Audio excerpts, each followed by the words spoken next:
সৌমিত্র চট্টোপাধ্যায়ের ছোটবেলায় প্রথম কাজ, ছোটবেলার ভূমিকায় আপনি অভিনয় করলেন। পরেও তো অনেক কাজ আছে, অনেক কাজ হয়েছে। কিন্তু তার পরের যে ছবি, সেই ছবি ভয়ানক উত্তম কুমারের সঙ্গে।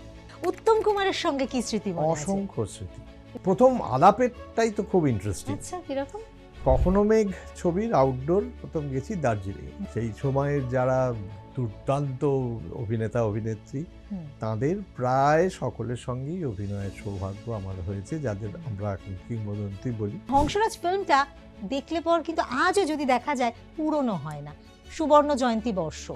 আজকে দাঁড়িয়ে কি মনে হচ্ছে? আজকে দাঁড়িয়ে প্রথম যে কথাটা আমার মনে হচ্ছে, উদযাপন কোথায়? 50 বছর হয়েছে, এরকম বেশ কিছু ছবি আছে, কিন্তু হংসরাজের নাম খুব রহস্যজনকভাবে অনুপস্থিত থাকে। 2026 শুধু হংসরাজের 50 বছর নয়, 2026 আমার শিল্পী জীবনের 60 বছর।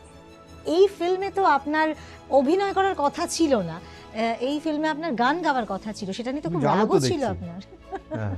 সেটাতে আপনার গান গাওয়ার কথা ছিল, এবং গানটা যখন আপনি গাইতে না পারলেন খুব রাগ হলো। পরে আমি ভেবেছি ওই সময় হয়তো নিশ্চয়ই খুব রাগ হয়েছে। রাগের থেকে চাইতে বড় অভিমান। তোকে তো বাদ দেওয়া হয়েছে, তুই এই অভিনয়টাকে চ্যালেঞ্জ হিসেবে নিয়ে। এক্স্যাক্টলি, খুব দামি কথা বলেছিলেন। তো কথাটা ফেলতে পারলাম না। মুভিটন স্টুডিওতে এই গানটার শুটিং হয়েছিল। এই গানটার এটা তাঁত নিয়ে, এই তাক দিন দিন তা নেই কোনো চিন্তা, টানো তার দিন রাত ছাড়াভাট, খাট খাট খাটাখাট খাটাখাট খাটাখাট, তাক দিন দিন তা নেই কোনো চিন্তা। আমার লিপ ছিল মানধাতা দি আমলে দেই ঠাকুর দাদা তা, যুবু থুবু চলছে তবু নেই একটাও দাঁত। মানে এরকম ভাবে গানটা উত্তম কুমারের লিপে কিশোর কুমার, ভানু বন্দ্যোপাধ্যায়ের লিপেও কিশোর কুমার, সবাই গাইছেন, মানে সবার নাম। তারপরে এবং মাস্টার অরিন্দম ও নৃত্যে রুমকি ঝুমকি। আচ্ছা, মানে দেবশ্রী। এখন তো আমরা দেখতে পাই যে অনেক অভিনেতারা রাজনীতি করছেন। কখনো রাজনীতি থেকে আপনার ডাক? এই একটা ছোট সংগঠনে আর্টিস্ট ফোরাম করতে গিয়ে আমার অবস্থা হয়েছিল। আমাকে কেউ কাজে নিত না, আমি দিন রাত ওই আর্ট ফোরাম নিয়ে বেঁচে থাকতাম। তারপরে খেয়ালি আর আমার ছেলে, তারা একদম যখন মানে একটু সংঘাতের পরিস্থিতি তৈরি হলো, তখন তারা বেঁকে বসলো যে তোমাকে নয় তোমার ফোরাম বাঁচতে হবে, নয় আমাদের বাঁচতে হবে।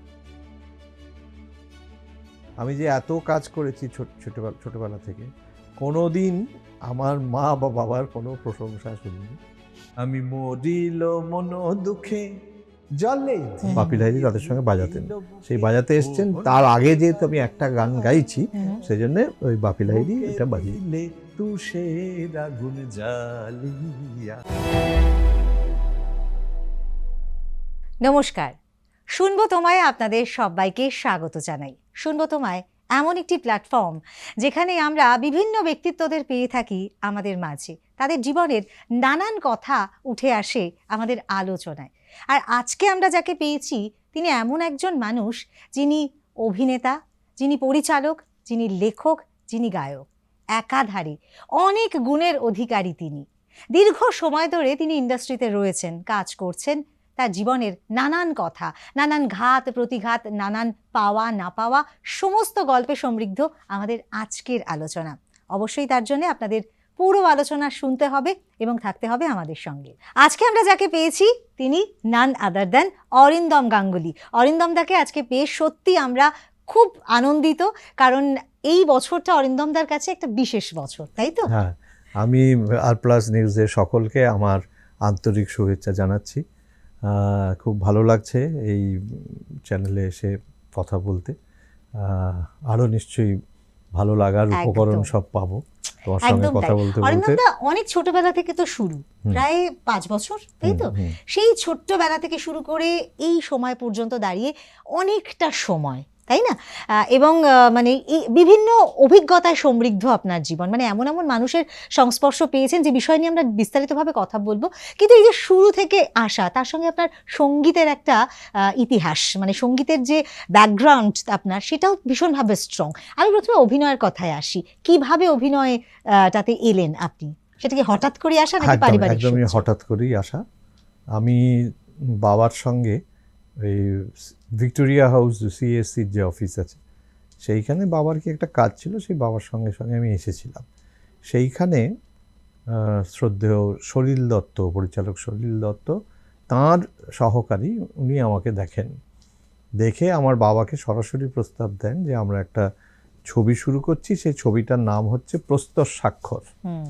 সেই ছবিতে সৌমিত্র চট্টোপাধ্যায়ের ছোটবেলার জন্য আমরা ছেলে খুঁজছি, তা আপনার ছেলেকে ভীষণ মানাবে, তো আমরা চাই যে ও যদি অভিনয় করে।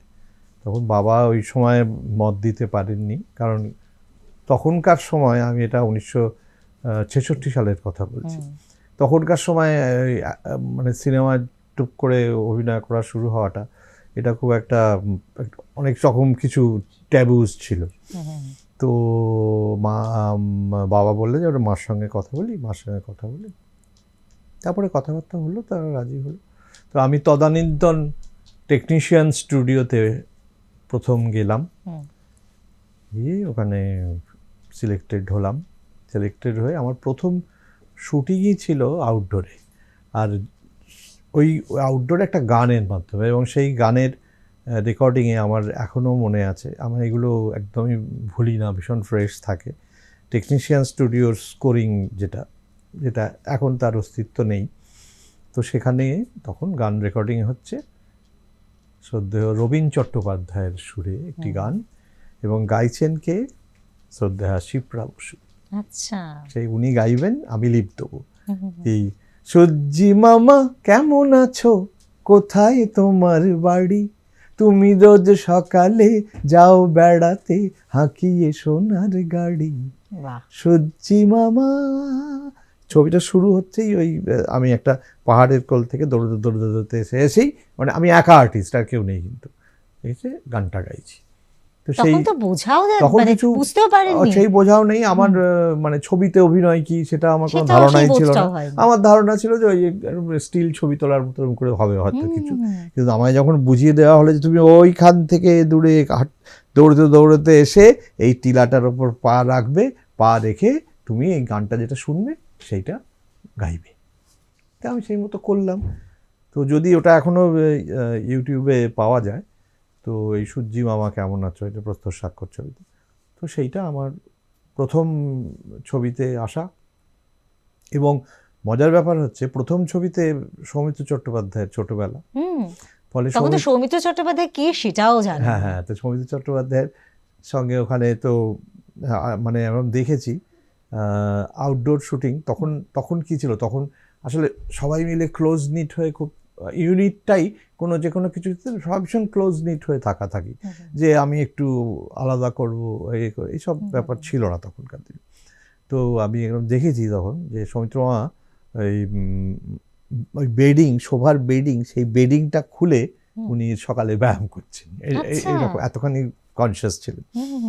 তো ওইখান থেকেই সৌমিত্র মার সঙ্গে, মানে পরিবারের সঙ্গে আমার ঘনিষ্ঠতা শুরু। বুবু মিটিল, মানে ওনার ছেলে মেয়ে, তারপর মাইমা দীপা চট্টোপাধ্যায়, তাদের সঙ্গে আমরা একদম পারিবারিক সম্পর্ক তৈরি হয়ে যায়, এবং সেই সম্পর্কটা আজও আছে, একইভাবে আছে। দেখা সাক্ষাৎ হয়তো কম হয়, কিন্তু মিটিলের সঙ্গে বা ছেলের সঙ্গে, বুবুর সঙ্গে আজও সেই যোগাযোগ রয়েছে। এটা তো শুরু। এই সৌমিত্র চট্টোপাধ্যায়ের ছোটবেলায় প্রথম কাজ, ছোটবেলার ভূমিকায় আপনি অভিনয় করলেন, তারপরে পরবর্তীতে তার সঙ্গে কাজ হয়েছে? হ্যাঁ, পরবর্তীতে অনেক কাজ হয়েছে, কিন্তু তার পরের যে ছবি, সেই ছবি ভয়ানক উত্তম কুমারের সঙ্গে। মানে আপনার শুরুটাই এমন দিকপালদের সঙ্গে, মানে এবং শুধু এরা তো নায়ক, বললাম নায়ক, সেই সময়ের নায়িকা, সেই সময়ের যারা দুর্দান্ত অভিনেতা অভিনেত্রী, তাদের প্রায় সকলের সঙ্গেই অভিনয়ের সৌভাগ্য আমার হয়েছে, যাদের আমরা এখন কিংবদন্তি বলি। তো পরের ছবি কখনো মেঘ, সেটা অগ্রদূতের ছবি ছিল, তো সেইখানে উত্তম কুমার এবং অঞ্জনা ভৌমিক, তো ওখানে করলাম। থার্ড যে ছবিটা, সেটাও উত্তম কুমারের সঙ্গে, সেটার পরিচালক ছিলেন হীরেন নাগ, ছবির নাম ছিল সাবরমতী, এবং সেখানে উত্তম কুমার, সুপ্রিয়া দেবী, তারা হিরো হিরোইন, আর আমার এক দীপ্তি রায় ছিলেন, ভানু বন্দ্যোপাধ্যায় ছিলেন, সবাই এরম ছিলেন। এবং আমার একটা ওখানে গানের সিকোয়েন্স ছিল, যেখানে সব স্টলওয়ার্ডসরার সঙ্গে, একদিকে উত্তম কুমার, একদিকে ভানু বন্দ্যোপাধ্যায়, একদিকে আমি, ওইদিকে সুপ্রিয়া দেবী ঢুকবেন শুদ্ধ শুনতে। মানে এইটা মুভিটন স্টুডিওতে এই গানটার শুটিং হয়েছিল। এই গানটার এটা তাঁত নিয়ে, এই তাক দিন দিন তা নেই কোনো চিন্তা, টানো তার দিন রাত ঝাড়াভাট, খাট খাট খাটাখাট, খাটাখাট খাটাখাট, তাক দিন দিন তা নেই কোনো চিন্তা। আমার লিপ ছিল মানধাতা দি আমলে নেই ঠাকুর দাদা তা, যুবু তুবু চলছে তবু নেই একটাও দাঁত। মানে এরকম ভাবে গানটা উত্তম কুমারের লিপে কিশোর কুমার, ভানু বন্দ্যোপাধ্যায়ের লিপেও কিশোর কুমার, আর আমার লিপে গিয়েছিলেন নীলা বসু। আচ্ছা, তো এইভাবে শুটিং হয়েছিল। আচ্ছা, এই যে সৌমিত্র চট্টোপাধ্যায়ের কথা বললেন যে ব্যায়াম করার স্মৃতিটা মনে আছে, উত্তম কুমারের সঙ্গে কি স্মৃতি মনে আছে? অসংখ্য স্মৃতি। প্রথম আলাপেরটাই তো খুব ইন্টারেস্টিং। আচ্ছা, কিরকম? কখনো মেঘ ছবির আউটডোর প্রথম গেছি দার্জিলিং, তো সেইখানে তুমুল বৃষ্টি হচ্ছে 2-3 দিন ধরে, শুটিং টুটিং কিচ্ছু হচ্ছে না। তো ওখানকার প্রোডাকশন ম্যানেজার আমাকে বললেন যে চলো তোমার সঙ্গে দাদা আলাপ করিয়ে দিই। যে আমাকে নিয়ে গেলেন, ওনারা যে হোটেলে ছিলেন সেই হোটেলে।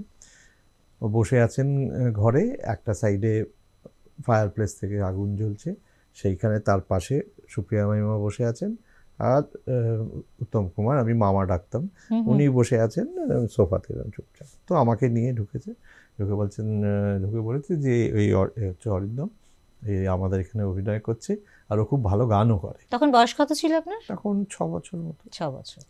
তো ভালো গানও করে, একটু বলো হ্যাঁ। সুপ্রিয়া মাইমা আমাকে ডাকলেন, ওই ফায়ার প্লেসের সামনে বসালেন, বসে শোনাও, একটা গান শোনাও তো। তো আমার এখনও মনে আছে যে আমি একটা করে গান গাইছি, আর উনি আমাকে আদরে আদরে ভরিয়ে দিচ্ছেন, আর উত্তম কুমার মামা এরকম বসে চুপ করে উপভোগ করছেন। আচ্ছা, এইখান থেকে মানে ওনাদের স্নেহ পাওয়া শুরু, এবং পরবর্তী ছবি যেহেতু আবার ওদের সঙ্গেই সাবরমতী, ফলে এখানেও কিন্তু একটা পারিবারিক ঘনিষ্ঠতা তো শুরু হয়, নিয়মিত যাতায়াত শুরু হয়। এবং আমার মা আমার জীবনে যা কিছু সবটুকুই তো আমার মা অনুভা গাঙ্গুলির মানে কি বল স্যাক্রিফাইসে। তো তিনি রেগুলার তখন উত্তম কুমারকে ভাইফোঁটাও দিতেন। আচ্ছা, আমি ময়রা স্ট্রিটের বাড়িতে খুব রেগুলার যেতাম, লক্ষ্মী পুজো সবই যেতাম। তো সেই সুবাদে উত্তম কুমারও মামা হয়ে গেলেন আপনার, এবং সৌমিত্র চট্টোপাধ্যায় আপনার মামা হয়ে গেলেন। এবং সব থেকে বড় কথা, আমার সেই সৌভাগ্য হয়নি, কিন্তু আমি যখন আস্তে আস্তে মানে অনেক পরিচালনার কাজ শুরু করি, আমার সৌভাগ্য হয়েছে একাধিক মেগা সিরিয়াল এবং একাধিক টেলিফিল্ম, সেখানে সৌমিত্র আমাকে ডিরেকশন দেওয়া। এটা আমার কাছে একটা বিরাট পাওনা। এবং দীর্ঘদিন একসঙ্গে চলা, একসঙ্গে কাজ করা, সংগঠনের কাজ করা, সব কিছুই সৌমিত্র আমার সঙ্গে একটা বিশাল স্মৃতি। উত্তম কুমারকে ততখানি পাওয়া যায়নি, উনি তো 80 সালেই অকাল মৃত্যু হয়ে যায়। তো যতটুকু পেয়েছি সেখানেও অনেক কিছু পেয়েছি, সে বলতে গেলে ইতিহাস হয়ে যাবে। সত্যি তাই, মানে এই ধরনের গল্পগুলো আমাদের সমৃদ্ধ করে। এই যে আপনি মায়ের কথা বলছিলেন, মা তো একজন খুব ভালো শিল্পী ছিলেন, তিনি মানে গান করতেন, গান গাইতেন, এবং তার যাদের কাছে শিক্ষা ছিল তাদের কাছ থেকে আপনিও অনেক কিছু শিখেছেন, সেই বিষয়টা একটু জানতে চাই। সেই বিষয়ে মার প্রথম গুরু ছিলেন কৃষ্ণচন্দ্র দে, তারপরে যামিনী গাঙ্গুলি, তারপরে দুর্গা সেন, এদের কাছে গান শিখতে তারপরে মা তখন আইপিটি এর সঙ্গেও যুক্ত ছিলেন। তো ওইখানে মায়ের আলাপ হয় নির্মলেন্দু চৌধুরীর সঙ্গে, এবং উনি মাকে অফার দেন যে তুমি আমার সঙ্গে গাইবে। আচ্ছা, তো মা বললেন ঠিক আছে, এবং নির্মলেন্দু চৌধুরীর প্রথম ছাত্রী হচ্ছে আমার মা। আচ্ছা, সেই আমার মা, বাবা, কাকা এদেরকে নিয়ে নির্মলেন্দু চৌধুরীর প্রথম গানের ট্রুপ তৈরি হয়। আচ্ছা, সেখানে তা আপনার বাবার সাথে আপনি প্রথম তো গিয়েছিলেন, যেখানে আপনি প্রথম ফিল্মের অফারটা পেলেন, সেখান থেকে কাজ করলেন। তো তিনিও কি সঙ্গীতের সঙ্গে যুক্ত ছিলেন? তিনি খুব সঙ্গীতের সঙ্গে মোটামুটি ওই কোরাসে হয়তো গাইতেন, কিন্তু অসম্ভব সঙ্গীত অনুরাগী ছিলেন, এবং সব থেকে বড় কথা আমার একদম কট্টর সমালোচক ছিলেন। এবং একটাই ব্যাপার, যেটা হয়তো সেই কারণেই কিছু যদি তোমাদের মনের ছুঁতে পারি, হয়তো তার পেছনে ওদের অবদান বিশাল।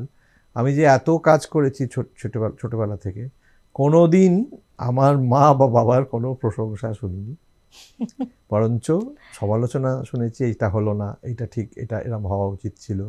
বাবা তো সাংঘাতিক, আমি যখন ধরো কোনো গানের সুর করলাম, তুমি এই গানটা ওইখান থেকে ঝেড়েছো, মানে এরকমভাবে বলতেন, এই গানটা যদি এরকম যদি করতে খুব ভালো হতো। এইটা না রেগুলার আমাদের এই ব্যাপারটা ছিল। তো তার ফলে আর গানের আকর্ষণটা একটা অদ্ভুতভাবে হয়েছিল। তখন আমি মায়ের হাত ধরে যেতাম নির্মলেন্দু চৌধুরীর বাড়িতে। নির্মলেন্দু চৌধুরী আমার মামু, আমি মামু ডাকতাম। তো মামুর বাড়িতে যেতাম, তখন ওনার বাড়ি ছিল লিন্টন স্ট্রিটে। এই লিন্টন স্ট্রিটে নিচের তলায় রিহার্সাল হতো, আর আমি এই ওই সিঁড়ি দিয়ে উঠেই একটা ঘুলঘুলি মতো ছিল মাঝখানে, ওই যেটা মেজানাইন ফ্লোর টাইপের বলা হয়, সে একটা ঘুলঘুলি মতো ছিল, আমি ওইখানে বসে রিহার্সাল শুনতাম। আর সকালে যখন আমি যেতাম, ওখানে আমাকে চান করানো থেকে শুরু করে এইসব হতো আর কি। তো এই শুনতে শুনতে একদিন হঠাৎ হচ্ছে কি, মা বাড়িতে বসে এমনি প্র্যাকটিস করছেন, তো একটা জায়গায় এসে আটকে গেছেন, যে এটা মানে ধরতে পারছেন না জায়গাটা। আমি ওই জায়গাটা গেয়ে শুনিয়ে দিই। তখন মা বলে, আরে তোর গলায় তো ভালো সুর আছে, চল, বলে এই আমার তালিম শুরু হলো। আপনার কত বছর বয়স হবে? সেটা ওই সব আমরা না ওই অদ্ভুতভাবে আমার ছবিতে অভিনয় করা এবং গানের এই জায়গাটা, এটা প্রায় একসঙ্গে শুরু হয়। এবং আমি প্রথম যে অনুষ্ঠান করি, সেটা আমার আজও মনে আছে, সেটা ভয়ানক স্মরণীয় একটা দিন। একটি গান গাইবার সুযোগ পেয়েছিলাম। সেই অনুষ্ঠানটি কিসের অনুষ্ঠান আমার মনে নেই, কিন্তু মহাজাতি সদনে সেই অনুষ্ঠান ছিল।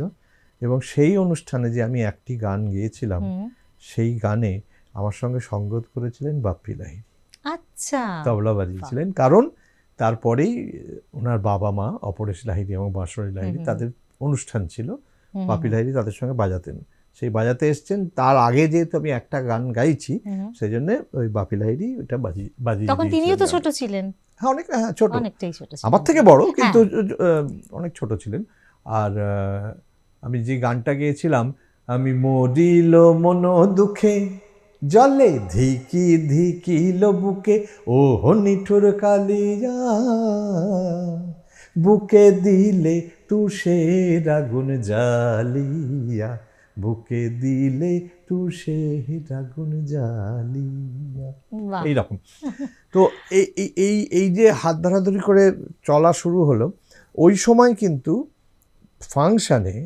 ফাংশানেও আমি ভীষণ মানে ডিমান্ডের আর্টিস্ট ছিলাম। তার কারণ আমি গুড়গুড়ে ছোট ধুতি পাঞ্জাবি পরে গাইতাম, ফোক গাইতাম, এইটা তার সঙ্গে তো অভিনয় চলছে। এবার মানে তখন একটা সাংঘাতিক অ্যাট্রাকশন ছিল ওইটা। আর ইনফ্যাক্ট আমাদের এই যে ফাংশন লাইফে আমাদের দুজন আমাদের একসঙ্গে চলা শুরু। তখন ফাংশনের মূল অ্যাট্রাকশন ছিল, মানে মজার ব্যাপার হচ্ছে যে সব স্টলওয়ার্ডসরা, মানে তখন হতো কি, ফাংশনের কাগজে বিজ্ঞাপন বেরোতো যে এই বিরাট বিচিত্র অনুষ্ঠান বলে, তো সেখানে সব স্টলওয়ার্ডসরা তখন সব একসঙ্গে, সবাই, মানে তখন তো একটা গোল্ডেন টাইম, তো সবাই গাইছেন, মানে সবার নাম, তারপরে এবং মাস্টার অরিন্দম ও নৃত্যের রুমকি ঝুমকি, ইনফ্যাক্ট ওদের দুজনের সঙ্গে ঝুমা খুব দুঃখজনকভাবে চলে গেল। তো ওদের দুজনের সঙ্গে আমার জীবন শুরু, যার জন্য ওদের সঙ্গেও আমার আজও ভীষণই বন্ধুত্ব। ঝুমা তো চলেই গেল। তো ওইটা আমাদের জীবনের শুরু। তখন আমাদের প্রচণ্ড ডিমান্ড, ফাংশন প্রচুর হতো, অনেক মজার ঘটনা আছে ফাংশানে। তো তখনকার যত স্টলওয়ার্ডস সকলের সঙ্গেই দেখা হতো, সকলের মানে গানের জগতের যারা স্টলওয়ার্ডস তারা প্রত্যেকেই অত্যন্ত স্নেহ করতেন। আর তখন কৌতুক নকশা এটা ছিল, মানে জহর রায় ম্যাক্সিমাম অনুষ্ঠানে থাকতেন। জহর রায়কে আমার মা খুব ভয় পেতেন। আচ্ছা, ভয় পেতেন মানে কি, উনি গেলে আমাকে যদি দেখেন ফাংশনে, উনি প্রচণ্ড রিয়াক্ট করতেন এবং মাকে খুব বকাবকি করতেন। আচ্ছা, ওইটুকু ছেলেকে তুই রাত জাগাচ্ছিস, এই করছিস, এসব বলে খুব, মানে জহর মামা থাকা মানেই আমাদের একটু ভয়ের জায়গা। তখন পরের থেকে হলো কি, জহর মামা অনুষ্ঠানে থাকলে মা অন্যদিকে গিয়ে অন্যদিকে আমাকে নিয়ে বসে থাকতো। ও আচ্ছা আচ্ছা। তো এরকম প্রচুর স্মৃতি। এরপরে যেটা একটা ইন্টারেস্টিং ঘটনা, এই আমি বকতে শুরু করলে কিন্তু তোমাকে শুনতেই হবে। আমি তো মন্ত্রমুগ্ধের মতো করে শুনছি, কারণ এত এত অভিজ্ঞতা, এই সমস্ত মানুষগুলোকে তো আমরা পর্দায় দেখেছি, তাদের সঙ্গে যে মুহূর্তগুলো আপনি শেয়ার করেছেন সেগুলো সত্যি শুধু আমাকে না, আমার মনে হয় আমাদের সমস্ত বন্ধুদেরকে সেটা সমৃদ্ধ করবে। এরপর যেটা হলো নচিকেতা ঘোষ, উনি, হ্যাঁ, আমার প্রথম HMV স্টুডিওতে গিয়ে গান গাওয়ার সুযোগ কিভাবে হলো, উনি একটা, যেটা আজও হয়তো কিংবদন্তি সৃষ্টি হয়ে আছে, ঠাকুরমার ঝুলি। সেই ঠাকুরমার ঝুলির জন্য এক পিঠে ছিল বুদ্ধপুতুম, আর একটা পিঠে ছিল নীলকমল লালকমল। তো এইটা উনি কিছুতেই নীলকমলের গলা খুঁজে পাচ্ছেন না, কিছুতেই হচ্ছে না। তারপর আলটিমেটলি যেটা পরবর্তী সময় ওর ছেলে সুবর্ণকান্তি, ও আমার খুবই বন্ধু, খোকা বলি আমি, তো যার কফি হাউস, যার সৃষ্টি।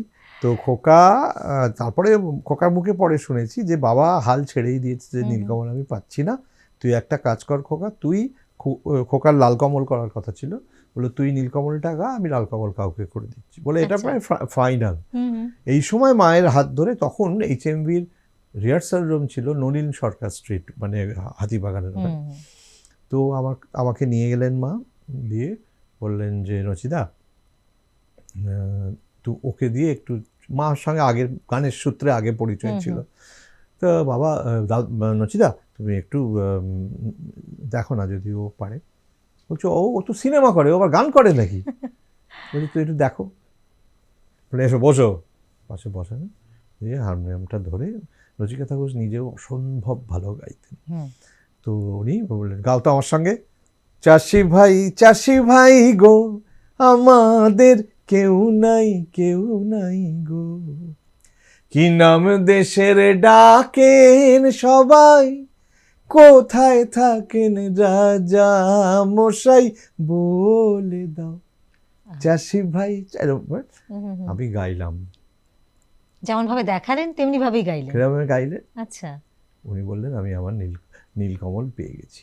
বাহ, তুমি ভাবো, আমি এটা এখন, এটা আমি সব জায়গায় বলি যে এটা কতখানি শিক্ষার, যেখানে উনি নিজের ছেলেকে অলমোস্ট এটার জন্য সিলেক্ট করে ফেলেছেন, কিন্তু যে মুহূর্তে উনি যে গলাটা চাইছিলেন সেটা পেলেন, সঙ্গে সঙ্গে নিজের ছেলেকে সরিয়ে আবার লালকমলে নিয়ে চলে গেলেন, আমাকে নীলকমলে নিয়ে গেলেন। সত্যি তাই। এইগুলো না, মানে তারা এতটা ডেডিকেটেড ছিলেন, এবং এটা অনেকেই এখনও জানে না যে এই নীলকমলের বিখ্যাত সব গানগুলো, এগুলো আমার গাওয়া। লাল কমলের আগে নীল কমল জাগে, আর জাগেই তরোয়াল, কার এলো মরণ কাল, দপদপিয়ে জলে পিদিম ঘরের তলে। এই জমিতে গাইছি। এইটা কিছু জিনিস কি হয় জানো, কিছু জিনিস ইতিহাস তৈরি হয়ে যায়। ঠাকুরমার ঝুলি কিন্তু সেরকম একটা ইতিহাস, ওই জিনিস আর সৃষ্টিও হবে না। এবং সেখানে একমাত্র মান্না দে ছাড়া বাংলার সমস্ত তাবড় শিল্পীরা ওখানে গান করেছিলেন ওই রেকর্ডে। সেখানে তাদের সঙ্গে আমার গলাটিও আছে, আমার মতো সামান্য একজন মানুষ। তো এইটা আমার মনে হয় যারা এই তথ্যটা যাদের কাছে ছিল না, তারা হয়তো আজকে জানার পর নিশ্চয়ই আবারও শুনবেন, বারবার করে শুনবেন। এগুলো পুরনো হবার নয়, প্রচুর, মানে এখনো বাচ্চাকে, ইনফ্যাক্ট আমার ছেলে ক্ষেত্রেও তাই হয়েছে, ওকে ছোটবেলায় ওই লালকমল নীলকমল রাক্ষস ফাক্ষস এইসব শুনিয়ে ওকে ও ভয় পেত আর খাওয়ানো হতো। আর সত্যি কথা বলতে দাদা, এখন তো বাচ্চাদের জন্য সেরকম ভাবে গান তৈরি হয় না, বাচ্চাদের জন্য সিনেমা সেভাবে তৈরি হয় না, বা বাচ্চাদের মোবাইল ধরিয়ে দেওয়া হয়। এক্স্যাক্টলি, এগুলো হয় না। তার ফলে এই যে সৃষ্টিগুলো, এগুলোই তো একদম অ্যাসেট, এগুলোই নতুন করে আবার দেখার, নতুন ভাবে শেখা। এই প্রসঙ্গে আরো একটা বিষয় যেটা এই বছরটা আপনার জন্য বিশেষভাবে স্পেশাল, কারণ আপনি প্রায় আপনার 16টা ফিল্ম পরে আপনি যে ফিল্মটা পেয়েছিলেন যেটা আপনাকে ব্যাপকভাবে একটা পরিচিতি দিয়েছিল, সেটা হচ্ছে কি হংসরাজ। হংসরাজের চরিত্রে, মানে হংসরাজ ফিল্মটা দেখলে পর কিন্তু আজও যদি দেখা যায় পুরনো হয় না। সুবর্ণ জয়ন্তী বর্ষ, আজকে দাঁড়িয়ে কি মনে হচ্ছে? আজকে দাঁড়িয়ে প্রথম যে কথাটা আমার মনে হচ্ছে সেটা হচ্ছে যে হংসরাজ 50 বছর, 20শে অগস্ট 1976 সালে হংসরাজ মুক্তি পেয়েছিল উত্তরা পূরবী উজ্জ্বলা এই চেনে। আজকে 50 বছর হলো। সব থেকে মজার ব্যাপার হচ্ছে যে হংসরাজ আজও প্রতিটা মানুষের মনের মধ্যে ফ্রেশ, এবং যারা মানে এখন একটু বয়স হয়েছে তারা এখন আমার সঙ্গে দেখা হলেই বলেন যে আপনাকে দেখলে আমরা আমাদের ছেলেবেলাটা মনে পড়ি। একদমই তাই। এবং আমার কাছে একটা বিরাট পাওনা, কিছুদিন আগে ওই ফেসবুকে ট্যাগ করে না, কি সব করে না, ওইটা একজন একটা ট্যাগ করেছে, সেখানে কোনো একটা প্রতিযোগিতায়, যেমন খুশি সাজো যেমন খুশি না, সব একটা প্রতিযোগিতায়, গো অ্যাজ ইউ লাইক আর কি, সেইখানে একটি বাচ্চা, তার নামটা ভুলে গেছি, যাই হোক, সেই বাচ্চাটি হংসরাজ ছেড়েছে এবং সে ওই কমক নিয়ে ও দিদিমণি গাইছে, এবং অবভিয়াসলি সেই ফার্স্ট হয়েছিল। তো ভেবে দেখো যে আজকে 50 বছর পরে সেই ছবির গান একটা বাচ্চা, যার হয়তো 2-3 প্রজন্ম পরে আগের ছবি এটা, সেই বাচ্চাটা ওটা গাইছে। তার মানে কতটা এখনো মানে জীবন্ত। কিন্তু তোমরাই বোধহয় প্রথম মাধ্যম যেটা মনে করলে যে এর একটা স্মরণ হওয়া উচিত। সেই জন্যে আর প্লাস নিউজকে আমি ধন্যবাদ জানাবো যে তারা ডাকলেন আমাকে। এটা আমি সত্যিই কৃতজ্ঞ। তার কারণ হচ্ছে এই যে একটা ছবি, এই ছবিটাও কিন্তু, এই ছবিও কিন্তু একটা ইতিহাস। এই ছবি এগুলো আর হবে না। তো সেইটার উদযাপন কোথায়? 50 বছর হয়েছে, এরকম বেশ কিছু ছবি আছে, কিন্তু হংসরাজের নাম খুব রহস্যজনকভাবে অনুপস্থিত থাকে। সেটা কোথায়? তোমরা ডাকলে, এটা ভীষণ ভালো লাগলো, কিন্তু এই উদযাপনটা তো হওয়া উচিত ছিল। একদম, একটা হংসরাজের মতো ওই রকম একটা ফিল্ম।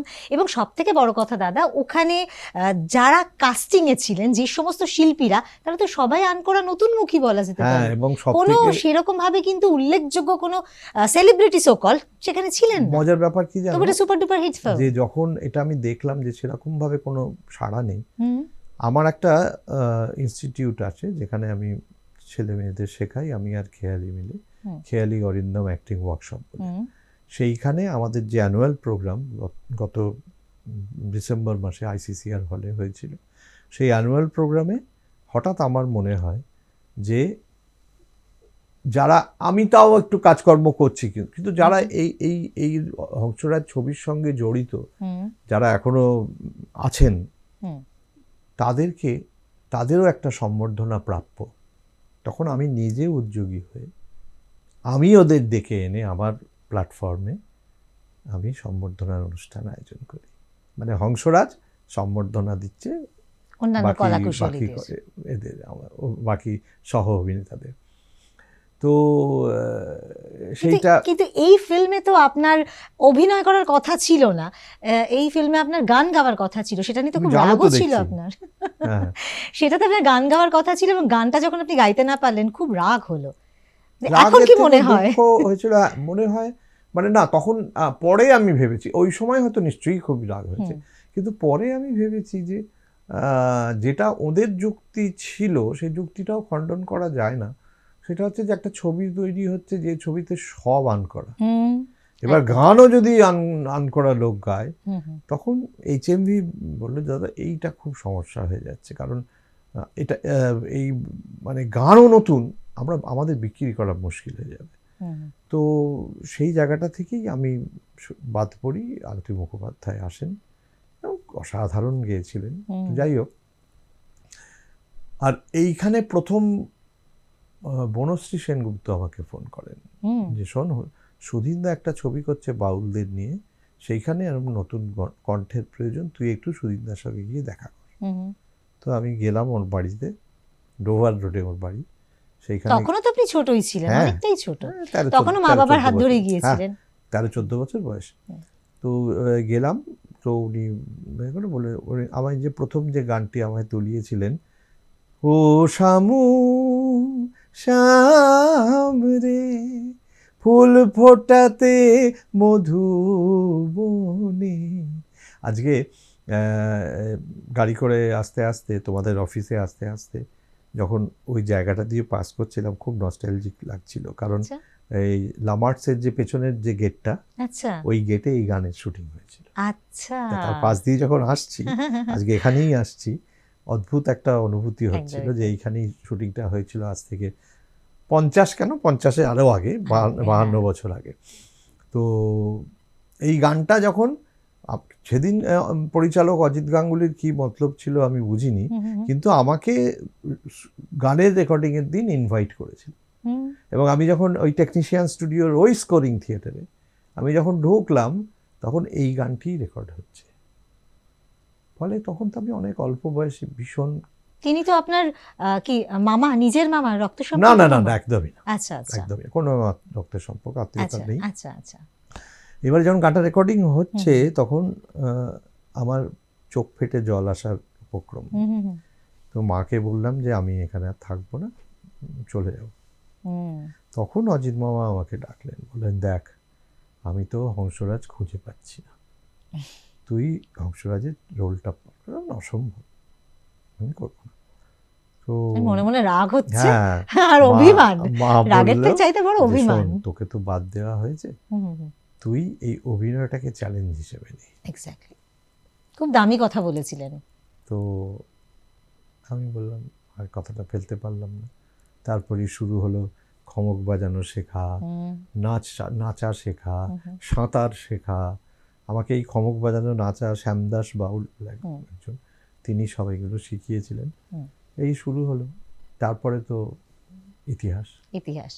বেস্ট শিশু শিল্পী পুরস্কারও ও আপনি পেয়ে গেলেন। সব, ওটা ওগুলো তো আছেই, তার সঙ্গে না আমার সেটা একটা সৌভাগ্য হয়েছিল যে ওইটাই পশ্চিমবঙ্গ সরকার চলচ্চিত্র পুরস্কার তখন দেওয়া হতো। হুম, তো সেই চলচ্চিত্র পুরস্কার ওটাই লাস্ট অনুষ্ঠান, লাস্ট হয়েছিল হুম, হুম, রবীন্দ্র হুম, সদনে। হুম, হুম, হুম, তখন মুখ্যমন্ত্রী ছিলেন হুম, সিদ্ধার্থ শঙ্কর রায়, হুম, আর তথ্যমন্ত্রী ছিলেন সুব্রত মুখোপাধ্যায়।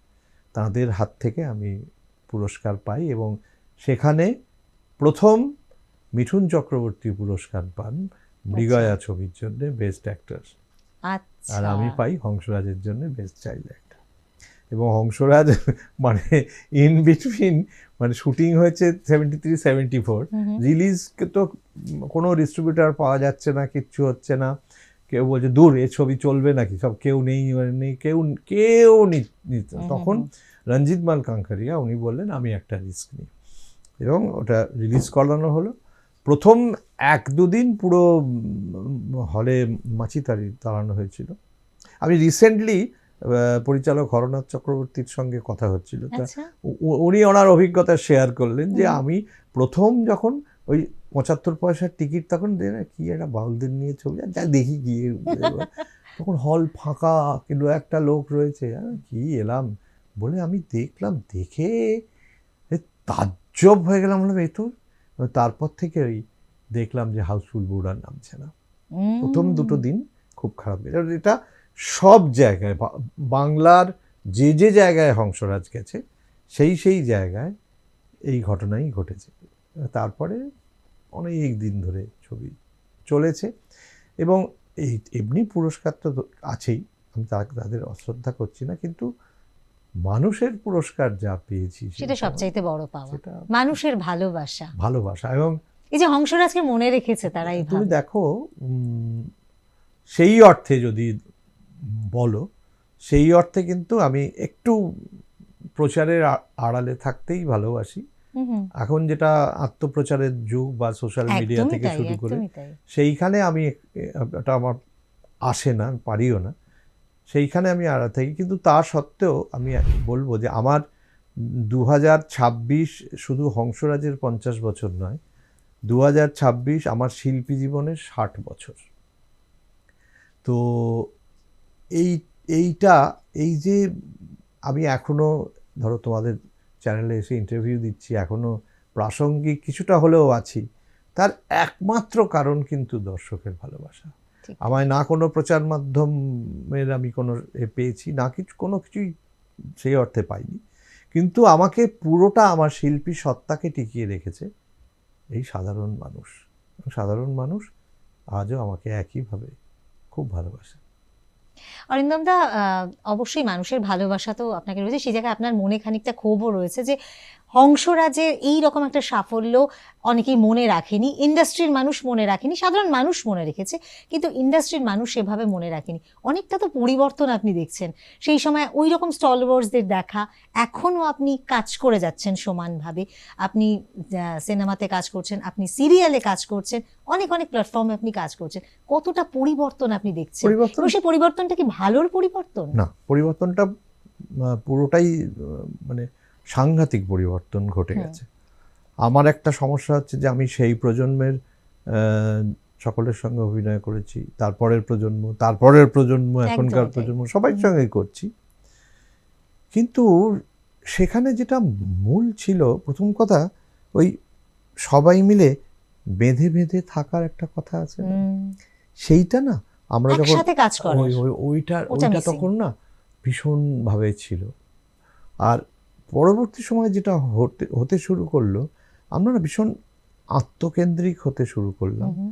আমরা ছবির জগতে এসেই বা এরকম সিরিয়ালের জগতে এসেই আমরা হঠাৎ করে, এর জন্যে আমি বলবো যে তারা সেই অর্থে স্ট্রাগল করলো না, হঠাৎ করেই তারা তারকা হয়ে গেল। আজ পর্যন্ত বড় কলকাতা শহরে বড় বড় হোর্ডিংয়ে আমার মুখ আমি কটা দেখেছি আমি হাতে গুনে বলতে পারবো। কিন্তু এখন যারা প্রথম এলো, তুমি কলকাতা শহর জুড়ে তাদের বড় বড় মুখ হোর্ডিংয়ে দেখতে পাবে। এইখান থেকেই কিন্তু গন্ডগোলটা হতে শুরু করলো। আমরা তো দোষে গুণে মানুষ, সঙ্গে সঙ্গে মনে হলো বাবা আমি সেলিব্রিটি হয়ে গেলাম। এই যে, কিন্তু আমার যে সেটা এইরকম হয় যে আমি যত তাড়াতাড়ি বেশি হাইলাইটেড হলাম তত তাড়াতাড়ি বেশি, মানে হয় না প্রদীপের দপ করে জ্বলে যাওয়া আর নিভে যাওয়া ব্যাপারটা। এইটা যার জন্য কি হচ্ছে যে লংজিভিটি যেটা, সেইটা আরেকটা হচ্ছে স্বনামে পরিচিত হওয়া। আচ্ছা, এটা কিন্তু আমি মনে করি সব থেকে শক্ত কাজ, যে এই লোকটা এখন চরিত্রের নামে পরিচিতি হয়। যে চরিত্রটা সে অভিনয় করছে সেই চরিত্রের নামেই তাকে সবাই চেনে, সেই অভিনেতা বা অভিনেত্রীকে। হংসরাজ আমাকে অনেক কিছু দিয়েছে নিশ্চয়ই, কিন্তু পরবর্তী সময় হংসরাজ নামে, আমার নাম অরিন্দম গাঙ্গুলি না হয়ে হংসরাজ, এইটা আমি হতে দিইনি, বা আমার সৌভাগ্য যে ওটা হয়নি। কারণ তারপরেও আমি সেই কাজগুলো লোকে মনে রাখুক বা না রাখুক, অরিন্দম গাঙ্গুলি হিসেবে একটা নাম, সেটাকে প্রতিষ্ঠিত করতে পেরেছি, হংসরাজ শুধু নামে না। তো এটাও তো শক্ত কাজ। একদম। হংসরাজের পরের জার্নিটা কিরকম ছিল? হংসরাজের পরের জার্নি, কারণ ওইরকম একটা মাইলস্টোন আপনি পেয়ে গেলেন। মজার ব্যাপার হচ্ছে পরের জার্নিগুলো খুব ইন্টারেস্টিং। আমার বরাবরের স্বপ্ন ছিল যে আমি এতদিন ধরে অভিনয় করছি, কিন্তু আমি কোনোদিন প্লেব্যাক করতে পারিনি। ঠাকুরমার ঝুলি গেয়েছি, তারপরে প্রচুর রেকর্ডে গেয়েছি, কোনোদিন প্লেব্যাক করার সৌভাগ্য ঘটে। আচ্ছা, এই জায়গায় আমি একটু ইন্টারাপ্ট করবো, আপনি চা খান না, আপনি কফি খান না, কোনো রকম নেশার সামগ্রীতে আপনি নেই, না তো সেটা কি আপনার গলা ভালো রাখার জন্য? না না না, ওরকম কিছু নয়। আসলে আমি এটাও বলছি, এটাও আমার ছোটবেলা থেকে অভিজ্ঞতা। এই নেশার সামগ্রীকে কেন্দ্র করে অনেক ভালো ভালো প্রতিভা কিন্তু নষ্ট হতে দেখেছি। তো সেইটার বশবর্তী আসলে এটা যে জোর করে করি তা আমার কোনো ইচ্ছেই হয় না। আচ্ছা, আমি কোনো ফিলই করি না কিছু। তো কারণ কি ছোটবেলা থেকে ওইটা থেকে আমি সরে থাকার চেষ্টা করেছি। এটা শুনেছি আপনি খুব মায়ের কঠোর অনুশাসনে ছিলেন, মানে হ্যাঁ, সব জায়গায় মা আপনাকে নিয়ে যেত, ভয়ানক সেটা এক জায়গায় আপনার অবজেকশনও হতো যে হ্যাঁ, সবসময় মা নিয়ে যাওয়া, হ্যাঁ, কি বলবে লোকে? পরবর্তী সময় এইগুলো আমার একটা লড়াই ছিল। খুব ভালো প্রশ্ন করেছো।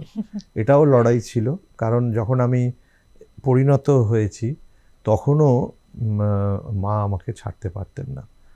তো আমি তখন বলেছিলাম, মাকে বুঝিয়েছিলাম যে দেখো আমি তো এখন বড় হয়েছি, সব জায়গায় তোমার যাওয়াটা দেখতে ভালো লাগে না, আমাকে যেতে হবে।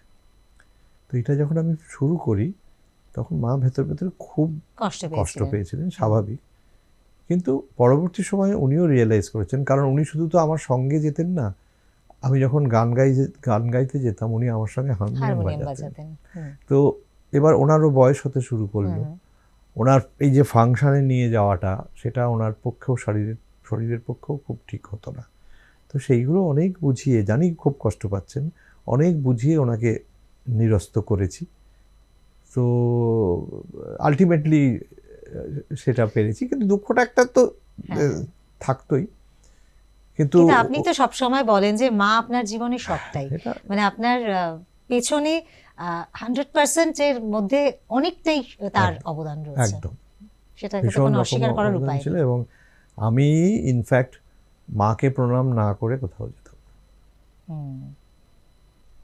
কারণ আমি এখনো মনে করি মা এবং বাবা, অতি অবশ্যই মা বাবাকে প্রণাম করি, যতদিন বাবাও বেঁচে ছিলেন মা বাবাকে প্রণাম না করে আমি কোথাও যেতাম না। কারণ আমি এখনো বিশ্বাস করি, আমি ঈশ্বর বিশ্বাসী খুবই, কিন্তু আমি মনে করি যে সব থেকে বড় ঈশ্বর কিন্তু মা আর বাবা। এবং আমি আজকের প্রজন্মকেও বলবো যে তোমরা যাই করো না কেন, তোমরা যেখানেই বেরোচ্ছ বা যাই কিছু হোক, তাদের আশীর্বাদটা নিয়ে বেরিও। এটার থেকে বড় আশীর্বাদ কিছু হতে পারে না। একদমই তাই। তো কোথা থেকে কোথায় চলে গেলাম? প্লেব্যাক। তো এরপরে হংসরাজের ঠিক পরপরই অজয় বিশ্বাস তাঁর পরিচালনায় ভাগ্যচক্র বলে একটা ছবি হচ্ছে, এখানে রঞ্জিত মল্লিক, মিঠু মুখার্জি, জয় সেনগুপ্ত বলে একজন, তাদেরকে নিয়ে এই ছবি। ভানু বন্দ্যোপাধ্যায়ও ছিলেন, বসন্ত চৌধুরী ছিলেন।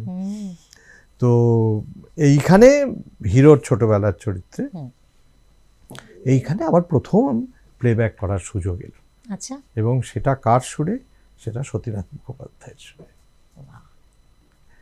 কথা লিখেছিলেন শ্যামল গুপ্ত, সুর দিয়েছিলেন উনি। ওই টেকনিশিয়ানস করিয়ে আমার প্রথম প্লেব্যাকের গান হয়। কিন্তু তার আগে আরেকটা ছোট্ট গল্প আছে।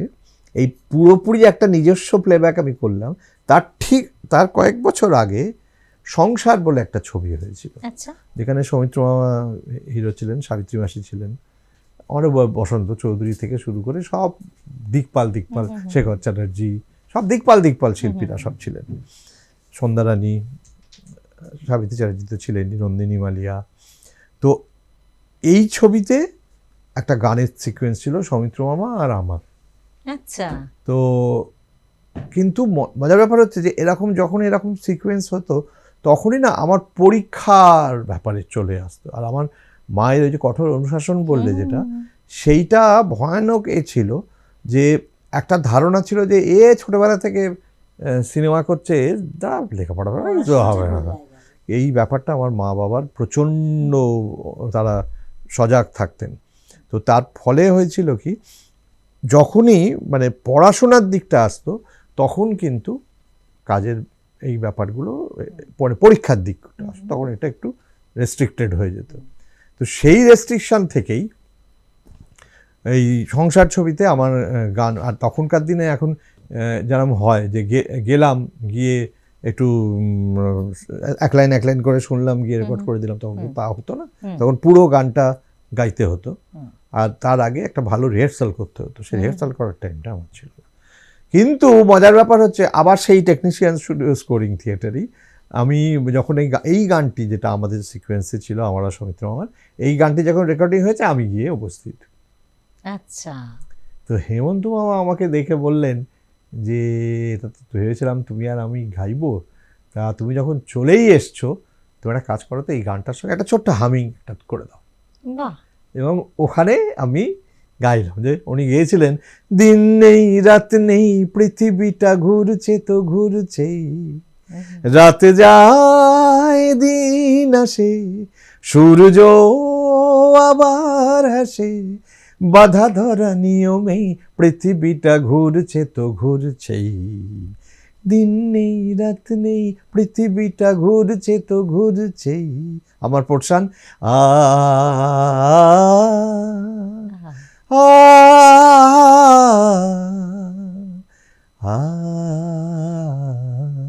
এইটুকুই আমার গাওয়ার ছিল।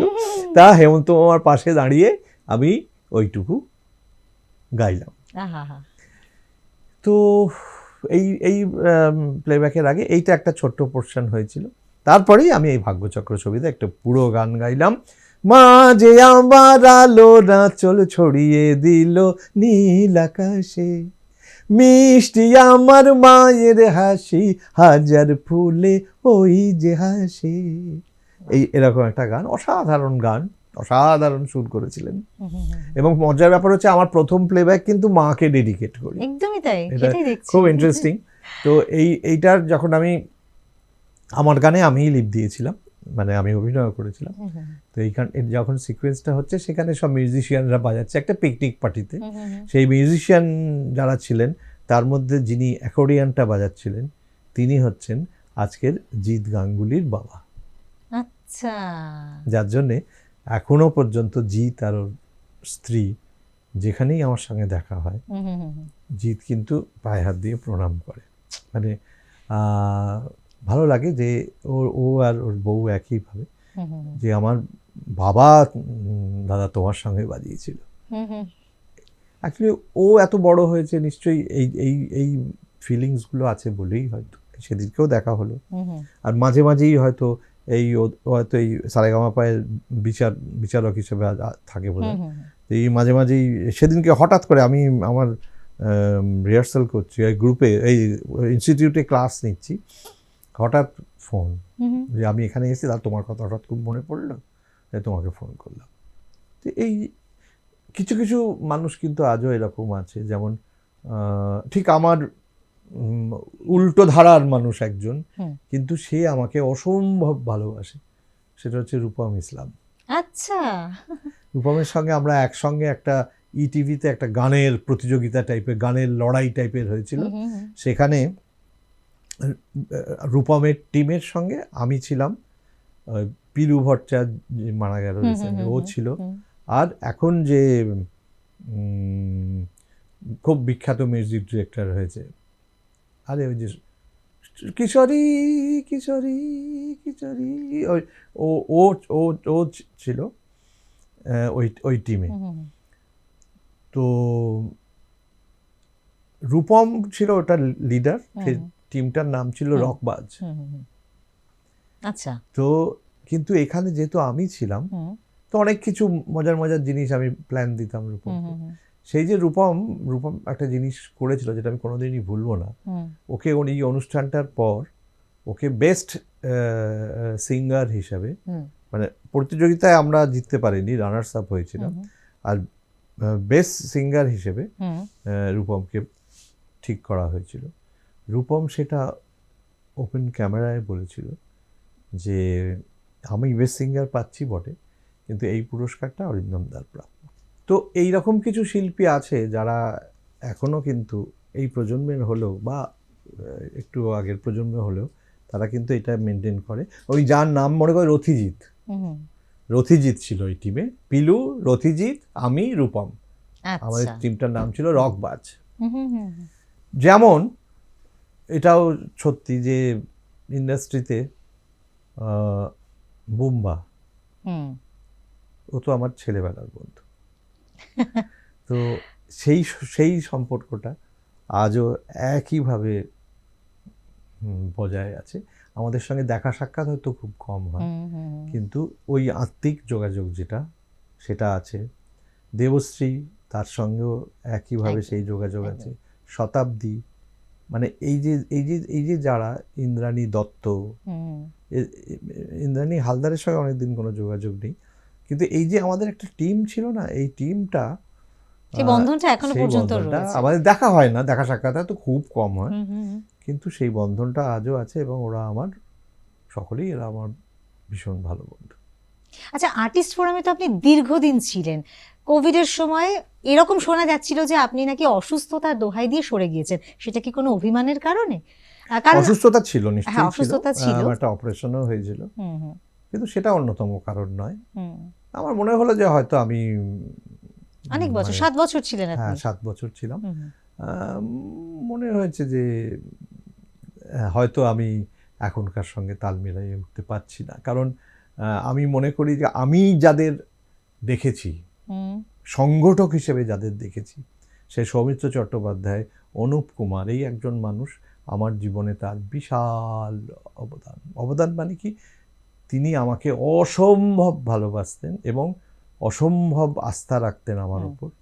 এটার একটা বিরাট কাহিনী আছে। আমার প্রথম বিদেশ যাত্রা তার জন্যে, আমেরিকায় প্রথম যাই, এবং যে নাটকটা নিয়ে যাই সেই নাটকেও সব বড় বড় শিল্পীরা ছিলেন, অনুপ কুমার ছিলেন নির্দেশনায়, কিন্তু তিনি ঠিক বিদেশ যাত্রার আগে অসুস্থ হয়ে পড়েন, এবং সবাই মাথা খারাপ। তখন আমরা নাটক করেছিলাম মনোজ মিত্রের দম্পতি, আর একটা হচ্ছে আঁখি পল্লব।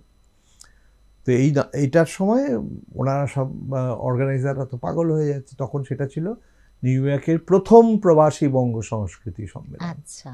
তো তাদের তো মাথা খারাপ হয়ে যাচ্ছে যে কি করব, ডিরেকশন কে দেবে।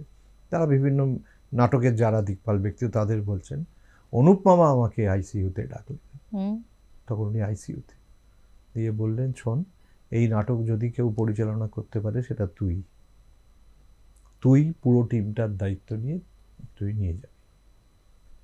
এবং সেটা হয়েছিল, এবং প্রথম শো যখন আমরা নিউ ইয়র্কে, সেটা কি আপনার নাটকের প্রথম শো ছিল নাকি এর আগে অনেক নাটকের শো করেছেন? অনেক, সে তো আগে করেছি, আমি এই পার্টিকুলার এই নাটকটা বলছি। যখন প্রথম আমাদের শো হলো নিউ ইয়র্কে, 5-6 হাজার লোক, একটা স্টেডিয়ামের মতো করে নাটকটা হয়েছিল, এবং নাটকের শোয়ের শেষে যখন সব উঠে দাঁড়িয়ে হাততালি দিচ্ছে, তখন অনুপমার কথা, অনুপমা এই ভরসাটা তো রেখেছিলেন, যেখানে নাটকের দিকপাল ব্যক্তিত্বের নাম বলছে, সেখানে অনুপমা সবাইকে কাটিয়ে দিয়ে ছড়িয়ে দিয়ে উনি আমাকে বের করলেন, এবং সেটা যতদিন উনি বেঁচে ছিলেন উনি এইভাবে করতেন। তো যাই হোক, যেটা যে প্রসঙ্গে এলাম, আমি সৌমিত্র চ্যাটার্জি, অনুপ কুমার, বিকাশ রায়, ভানু বন্দ্যোপাধ্যায়, এদের সামনে থেকে লিড করতে দেখেছি। কোনো যখন কিছু প্রবলেম হয়েছে ইন্ডাস্ট্রিতে, তখন এদের সামনে থেকে লিড করতে দেখেছি। তার ফলে কি হয়েছে, যখন ওরা সংগঠক, তখন কিন্তু ওরা নিজেদের কথা ভাবতেন না। উত্তম কুমারকে দেখেছি, এরকম বহু হয়েছে যে, ধরো তখন একটা লোডশেডিংয়ের খুব প্রবলেম হতো, এবার সত্যজিৎ রায়, উত্তম কুমার, সৌমিত্র চট্টোপাধ্যায়, 3 স্টলওয়ার্স জ্যোতি বসুর কাছে চলে গেলেন মিটিং করতে। তো এরা না সবসময় এইটা থাকতেন, এবং আর্টিস্ট ফোরামের ক্ষেত্রেও অলওয়েজ সৌমিত্র আমার সঙ্গে, বুম্বা আর আমি হচ্ছে একটা জুটি, আর সৌমিত্র মামা আমাদের মাথার ওপর। আচ্ছা, সমস্ত কিছু উনি গাইড করতেন। কিন্তু যেটা পরবর্তী সময়ে কাজ করতে করতে দেখলাম, যে এই টিভি সিরিয়াল বা এইসব আসার ক্ষেত্র ধরে কোথায় মানুষ ভয়ঙ্কর আত্মকেন্দ্রিক হয়ে যাচ্ছে, ভয়ঙ্কর নিরাপত্তাহীনতায় ভোগে। সংগঠন করতে গেলে এগুলো ভাবা যায় না। তখন এরকম প্রচুর হয়েছে যে আমি সেইখানে আমি হিরো, সেই প্রোডাকশানে, সেখানে টাকা পয়সার প্রবলেম হচ্ছে, আমি প্রতিবাদ করছি, এবং আমি বলছি যে বাকি কজনের পেমেন্ট যদি না হয় তাহলে আমি কাজ করব না, আর সকলের পেমেন্ট হওয়ার পর আমি পেমেন্ট নেব। অরিন্দম, এই যে প্রতিবাদের কথাটা আপনি বললেন, প্রতিবাদ করলে তো এখন ভয়ঙ্কর ফল। হ্যাঁ, এখন তো ভয়ঙ্কর ফল, অনেকে কাজ পাচ্ছেন। মুশকিলটা হচ্ছে সেইটাই যে আমরা না সবাই আমরা নিজেদের কথা ভাবি, যেটা আমি তো এইটা দেখে বড় হইনি। ফলে ওইটার সময় এমন একটা জায়গায় পৌঁছে গেছিলাম যে আমাকে কাজে নিতে সবাই প্রযোজকরা ভয় পেতেন, কারণ আমি তো একটা আদর্শ নিয়ে চলি। তো সেই জায়গাটাতে আমার মনে হয় যে কোথায় একটা বোধহয় আমি একটু অচল হয়ে যাচ্ছি, সেই জন্যই সরে যাই। আচ্ছা অরিন্দম দা, আরেকটা বিষয় জানতে চাইবো যে আপনি বললেন যে মায়ের কঠোর অনুশাসনের কথা আমি আপনাকে বললাম, আপনি বললেন যে কঠোর অনুশাসন এবং পড়াশোনার উপরে কিন্তু আপনার মা আপনাকে ভীষণভাবে জোর দিলেন। আপনি তো খুব ভালো একটা সরকারি চাকরি করতেন এবং কঠিন পরীক্ষায় পাশ করে সরকারি চাকরি দীর্ঘদিন করেছেন। এটা অনেকেই জানে না। মানে এবং এই যে সরকারি চাকরি এবং ওই রকম একটা সরকারি চাকরি থেকে অবলীলায় সরে এলেন, সেটা কি অভিনয়ের প্রতি প্রচন্ড একটা ভালোবাসা, অনুরাগ, মানে যেটা সেটা থেকেই তুমি বলতে পারো যে আর্টিস্ট ফোরামের যেমন প্রসঙ্গ তুললে, আমার এত বড় একটা চাকরি, সেটাও প্রায় সম্মানহানির জায়গাটা থেকে আমি সরে যাই। এত বড় চাকরি ছেড়ে দিতে আমি কোনো দ্বিধা করিনি। আমি সবসময় সারা জীবন চেষ্টা করেছি মাথা উঁচু করে বাঁচা। এটা আমি ওইটাই কখনো কম্প্রোমাইজ করতে পারি না, কারণ আমি এমন কিছু করি না যে যাতে আমার মাথাটা হেট হয়ে যায়। আমি আমার নীতি, আমার আদর্শতে আমি অবিচল থাকি। এবারে এই চাকরিটা তখন তখন আমার মূল রোজগারের জায়গাটা ছিল ফাংশন, কিন্তু সিনেমা টিনেমা অনেক করতাম, সেটা ঠিক আছে, কিন্তু টাকাটা আসতো মূলত ফাংশন থেকে। তো এরকম ওই ফাংশনের একটা লিন পিরিয়ড, যারা এই বর্ষাকালটা তখন ফাংশন থাকে না, এই সময় কাগজে আমি ইউপিএসসির একটা বিজ্ঞাপন দেখি এবং খুব ক্যাজুয়ালি ওখানে তখন মনে হয় যে এরকম একটা পোস্ট যেটা খুব আমাকে মানায়, অ্যাসিস্ট্যান্ট ইনফরমেশন অফিসার টাইপের পোস্ট। তো আমি ওটা অ্যাপ্লাই করে দিই। অ্যাপ্লাই করে দেওয়ার পর আমার লিখিত পরীক্ষা হয়ে আসে। আমি কোনো না করেছি, কোনো পড়াশোনা না কিছু করেছি না, আমি এমনি যে চলে গেছি পরীক্ষা দিতে। ও মা, হঠাৎ দেখি পরীক্ষায় পাশ করে গেছি। আসলে এই জায়গাগুলো খুব ছিল। তখন মজার ব্যাপারটা হচ্ছে কি, আমি পড়াশোনার ব্যাপারে কিন্তু খুব স্টুডিয়াস ছিলাম, কিন্তু আমি বড় স্কুলে পড়তে পারিনি। তার কারণ হচ্ছে যে তখনকার দিনে, যেটা আমি বললাম না, তখনকার দিনে মানে এমনকি তখন আমি উত্তর কলকাতায় থাকতাম, স্কটিশ চার্চ স্কুলে অ্যাডমিশন টেস্ট দিয়ে পাশ করার পরেও আমাকে নেওয়া হয়নি, কারণ বলা হয়েছিল যে না, অ্যাটেন্ডেন্সের ব্যাপার, প্লাস ও তো সিনেমা করে, বাকি বাচ্চারা ইনফ্লুয়েন্সড হবে। ফলে আমি কোনোদিন না বড় স্কুলে পড়তে পারিনি, কিন্তু পড়াশোনার প্রতি একটা আগ্রহ বা এইটা আমার একটা অদ্ভুত ছিল। আমার খুব বেশি পড়তে হতো না, আমি খুব অল্প পড়েই আমি এই করতে পারতাম। তো যাই হোক, সেইভাবেই চাকরিটা পাশ করে যাই। পাশ করার পর দিল্লিতে ইন্টারভিউ করে, এবার দিল্লিতে এমন সময় ইন্টারভিউ পড়ে, তার পরের দিনই আমার ইউনিভার্সিটি ইনস্টিটিউটে অনুষ্ঠান। তো আমি ইন্টারভিউ দিতে গেছিলাম ফ্লাইটে। তো ওখানে ইন্টারভিউ দিলাম, দিয়ে সেখান থেকে সিলেক্টেড হয়ে গেলাম, এবং সেটা কিন্তু গেজেটেড অফিসার।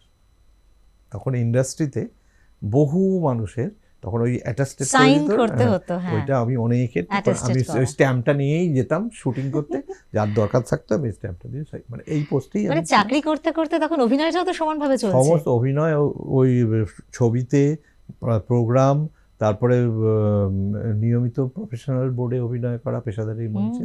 কিন্তু এইখানে যেটা ঘটলো, সেটা একটা অদ্ভুত ব্যাপার ঘটলো, যে কোথায় একটু একটা সংঘাত লেগে গেল, যে এখানে আমি ছাড়তে বাধ্য হলাম। তার কারণ ওখান থেকে কমপ্লেন এলো যে আমি এইসব করেও, এখানে অনেকেই কিন্তু সরকারি চাকরি করেও অনেক কাজ করেন, কিন্তু আমি তো সেটা পারিনি, এবং আমার যা কাগজের সব বেরোতো সব কেটে কেটে দিল্লিতে পাঠানো হতো। এই করে দেখলাম ব্যাপারটা এমন জায়গায় যাচ্ছে যেখানে আমার অসম্মানের জায়গা তৈরি হচ্ছে। তখন ওরাই তাড়িয়ে দিল আমাকে আর কি। তাড়িয়ে দিল যখন, আমি আর কোনো ফাইট করলাম না, আমি সরেই গেলাম। আর এই সেই চাকরিটা বিরাট চাকরি ছিল। হ্যাঁ, একেবারেই তাই। আচ্ছা, খেয়ালিদির সঙ্গে পরিচয়টা কিভাবে? খেয়ালিদির সঙ্গে পরিচয়, সেটাও তো খুব মজার ব্যাপার। মানে নাটক, মানে অভিনয় সূত্রে তো অবশ্যই, একদমই অভিনয়ের সূত্রে। তখন হতো, আমি রঙ্গনায় অভিনয় করতাম, উল্টো দিকে খেয়ালি সরকারি নিয়ে অভিনয়, ওই একটি মাত্র পেশাদারি মঞ্চে অভিনয় করেছিল রবি ঘোষের নির্দেশনায়, সাবাস পেটু পাচু বলে একটা নাটক, ওইখানে অভিনয় করতো। ওইখান থেকে আমাদের চিঠি চালাচালি, আমার জয় জয়ন্তী বলে আমি নাটকে করতাম, সেখানে আমার ইন্টারভেলের একটা সিনের পরেই আমার শেষ হয়ে যেত, এই দেখা করা এখান থেকে শুরু হলো। কিন্তু এটার কিন্তু সূত্রপাতটা হয়েছিল একদম অন্যরকম ভাবে, যে সেই সময় আমার শ্বশুর মশাই সাবস্টুবি যশোন্দর দাস, তো তিনি তো জনক, আমাদের এই যে সিরিয়ালে সব লাফলাফি করে উনি তো জনক, তা খেয়ালি হচ্ছেন সেই তার উত্তরসূরি। তো ওইখানে ওরা সেই সময় সিরিয়াল করছেন, এখন সবটাই একই কেস, সেই সময় সিরিয়াল করছেন। ওখানে নবীন কুমার, সেই নবীন কুমার ওরা খুঁজে পাচ্ছেন না। এই সময় গান গাইবার জন্য, নবীন কুমারের কণ্ঠে অনেকগুলো গান ছিল, সেই গান গাইবার জন্যে আমাকে ডাকা হলো দেবাংশু সেনগুপ্তর সুরে। আমি গাইলাম যশোন্দর সিকদারের লেখা কি কব গো শশী মুখী অধর আধার তব তব দুঃখী আমি দুঃখী, এই গান। এবার যখন আমি গান রেকর্ড করছি, খেয়ালি হঠাৎ বাবাকে বলে যে বাবা আমরা পাগলের মতো নবীন কুমার খুঁজছি, নবীন কুমার তো সামনে দাঁড়িয়ে গান করছি। আচ্ছা এইখান থেকে সিরিয়ালে। এবং আমি এটা বলছি, অনেক শিল্পী এই ছোটবেলায় যারা আসে তারা কিন্তু অনেকে নয় হারিয়ে যায়, নয় অনেক বছর বাদে ফিরে আসে, কিন্তু আমার এই যে সেই সময় অভিনয় করা, এটা কিন্তু আমাকে প্রবলভাবে ফিরিয়ে এনেছিল। এবং তদানীন্তন সময়, মানে সেই সময়ের নবীন কুমার, এটা কিন্তু মানে তোমাদের মতো কলেজ স্টুডেন্টদের কাছে আমি হার্ট থ্রব ছিলাম, কিন্তু নবীন কুমার এত পপুলার হয়ে গেছিল সেই সময়। তো সেইখান থেকে আমার অভিনয়ের জার্নিটা চলতে থাকে আর কি। আর সঙ্গে খেয়ালিদির সঙ্গে একটা খুব সুন্দর, এরপর খেয়ালির সাথে খুব সুন্দর বন্ডিং হয় একেবারে। তারপরে কিন্তু দুর্ভাগ্যবশত সেই সময় বিয়েটা হয় না, বিয়েটা হয় অনেক পরে, 2000-এ আমাদের বিয়ে হয়। এবং অ্যাকচুয়ালি আমাদের ছেলে আদিত্য, সে ওদের আগের বিবাহের সন্তান, দেবাংশু সন্তান, কিন্তু আদিত্য আমার কাছে আমার খুব সুন্দর একটা বন্ডিং আছে কিন্তু ছেলের সঙ্গে, এবং ভীষণ ভালো বন্ডিং, আমার অসম্ভব ভালো বন্ডিং। ও যেমন আমাকে ছাড়া থাকতে পারে না, আমিও ওকে ছাড়া থাকতে পারি না। ফলে সমস্ত কিছু কাজকর্ম, এখন তো অনেক বড় হয়েছে, ও কিন্তু খুব সেই অর্থে খুব উচ্চশিক্ষিত, কারণ ও ফিল্ম নিয়ে কেমব্রিজে পাশ করার ছেলে, কিন্তু ওকে কেমব্রিজে পড়ানো হয়েছে। তো কিন্তু ওর সঙ্গে এই ওয়ার্কিং যে র্যাপোটা বা এই ওটা অসম্ভব ভালো আমার, এবং আমি অনেক কমফোর্টেবল। আমি খেয়ালি আর ওর সঙ্গে আমি কাজের ক্ষেত্রেও ভীষণ কমফোর্টেবল। তো এই বন্ডিংটা আছে আমাদের। আচ্ছা অরিন্দম দা, এখন তো আমরা দেখতে পাই যে অনেক অভিনেতারা রাজনীতি করছেন, কখনো রাজনীতি থেকে আপনার ডাক এসেছে? এসেছে ভোটে দাঁড়ানোর ব্যাপার প্রচুর এসেছে।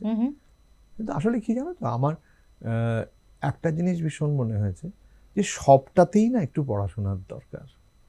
আমি রাজনীতি করব, আমি যখন রাজনীতি করব তখন সেই রাজনীতিটা করতে গেলে আমি কিভাবে অ্যাসেম্বলিতে গিয়ে কথা বলবো, কিভাবে পার্লামেন্টে গিয়ে কথা বলবো, সেগুলোরও কিছু শিক্ষার দরকার হয়।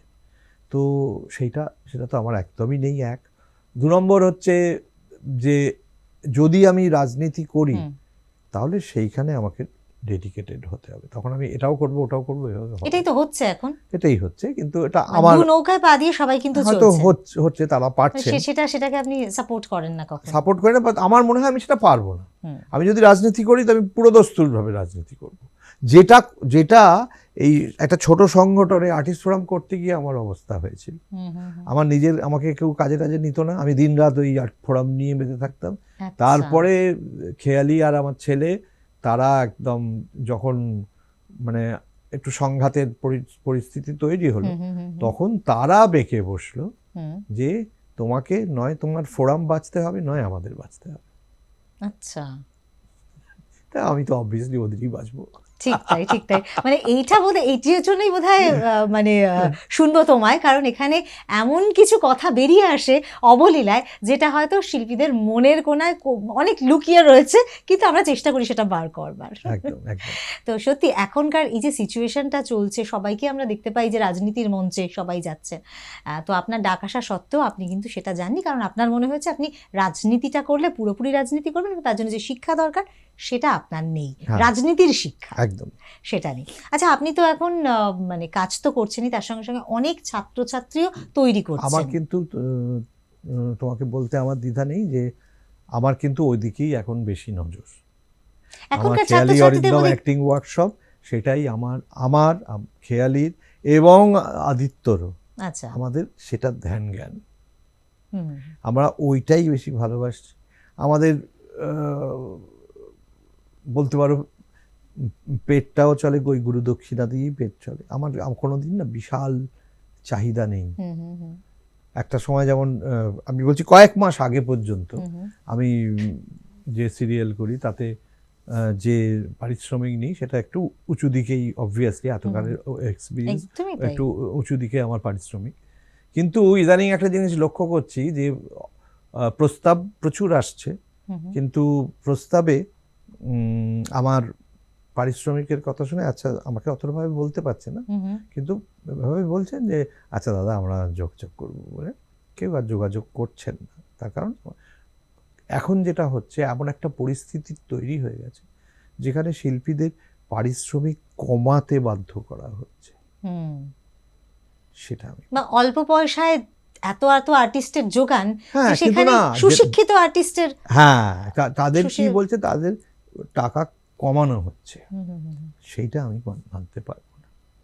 আমার কোনোদিনই বিশাল কিছু চাহিদা নেই, দেখছোই তো আমি ওই যেটা বললে তুমি, আমার কোনো নেশা ভাষা কিছু নেই, কিছুই নেই। আমি ভীষণ হোমলি মানুষ। আমি আমার কাজ শেষ করে বাড়িতে বউ ছেলে, আমার কিছু চালাচামুন্ডা আছে, তাদের মধ্যেই আমার বোন আছে, বোন ভগ্নিপতি, হুম, হুম, যে আমার বোন হচ্ছে হংসরাজের টিয়া। হ্যাঁ, টিয়া।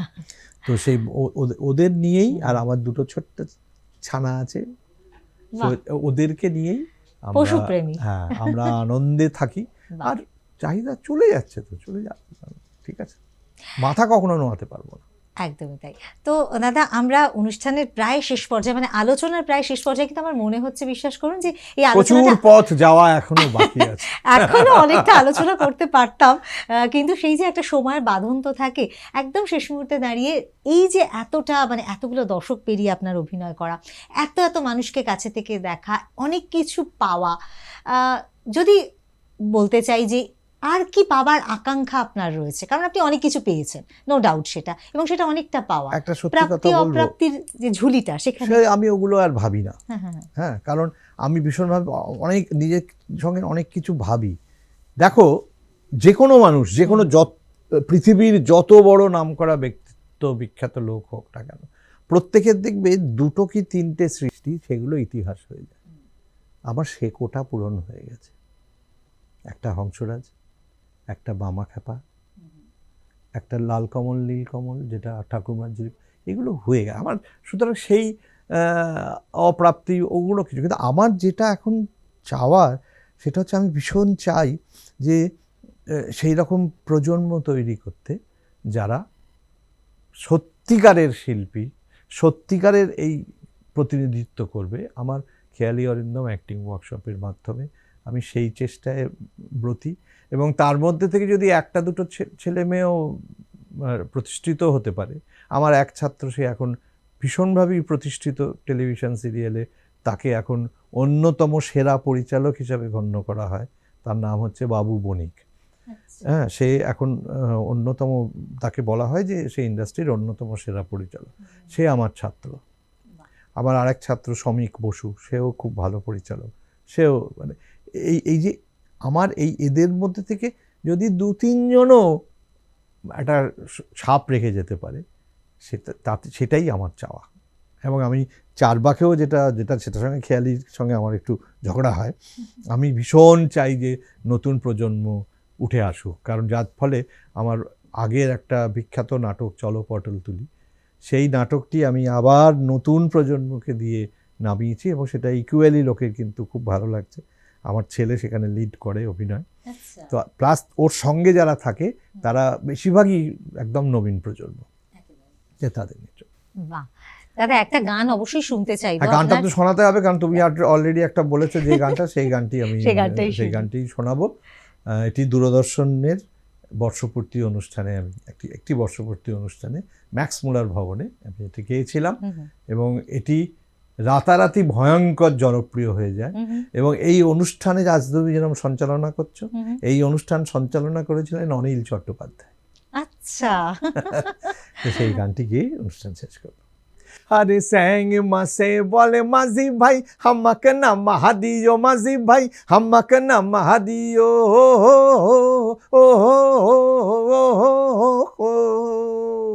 আরে কাইলে দাড়ি কার হইব বিয়া রে, আমি বই হিরাতি জামু। আরে ও মোর ক্যাকুই মাসি মেনকা দিদি, বউ ভোলানি মাথা ড্যাঙ্গারি, পিসা দুলিকি ঠ্যাং দি গিলা, জটা বগিলা, আলুক শালুক শালুক ননদি। মা হইলা মৌরলা, কাইলে দাড়ি কার হইব বিয়া, আজো সান্দানা আইলো রে। দাড়ি কাহা মাস উইঠা বলে রে, আরে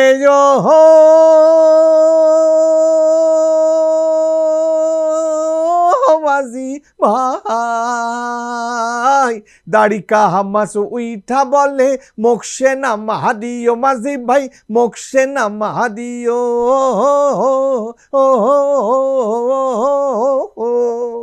আরে কাল হামাকো হইব বিয়া রে, আমি কন্যা ঘরতে নিমু। আরে ও মোর ক্যাকুই মাসি মেনকা দিদি, বউ ভোলানি মাথা ড্যাঙ্গারি, পিসা দুলকি ঠ্যাং দি গিলা, জটা বগিলা, আলুক শালুক শালুক ননদি। মা হইলা মোরলা, কাইল দাড়ি কার হইব বিয়া, আজো সান্দানা আইলো রে। আরে ও রে, আজো সান্দানা আইলো রে, আজো সান্দানা আইলো রে। খুব ভালো লাগলো দাদা। এই গানটা অনেক শিল্পী গেয়েছেন, কিন্তু আপনার কণ্ঠে যে গানটা শোনা গেছে সেটা সত্যি এত সকলের ভালো লেগেছে এবং এত ভালো লাগার একটা অনুষ্ঠান আমরা করতে পারলাম। আমার মনে হয় অনেক তথ্য অরিন্দম দা আপনার কাছ থেকে পেলাম, যেগুলো আমাদের সত্যি সমৃদ্ধ করলো। ভালো থাকবেন দাদা, এভাবেই থাকবেন, এভাবেই আপনাকে দেখতে চাই, আরও অনেক নতুন নতুন কাজেও আপনাকে দেখতে চাই। খুব ভালো থাকবেন। তোমরাও সকলে ভালো থেকো।